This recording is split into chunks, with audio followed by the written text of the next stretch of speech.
wala pa ring kumpirmasyon ang Malacanang sa usaping may bago ng kalihim ang PCO. For so long kasi, in limbo ang appointment ni Acting Secretary Jay Ruiz. Narito ang agenda report ni Ivy Reyes.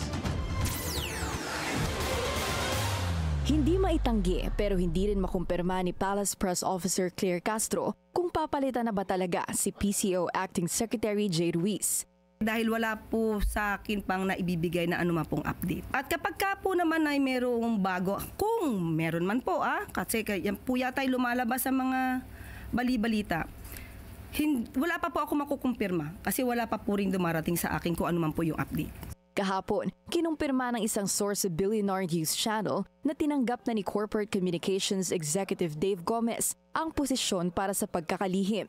Kung sakali, panglima ng PCO Secretary si Gomez sa loob ng 3 taon ng Administrasyong Marcos Jr.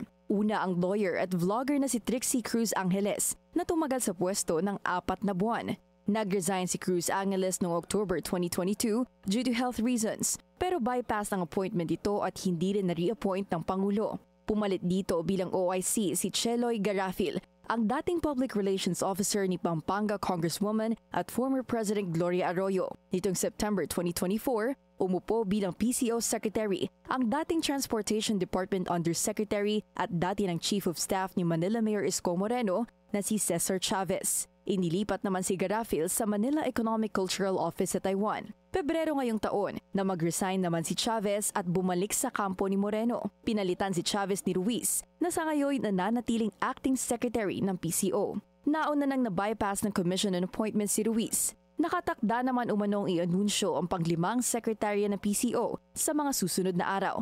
Para sa agenda, Ivy Reyes, Billionaire News Channel.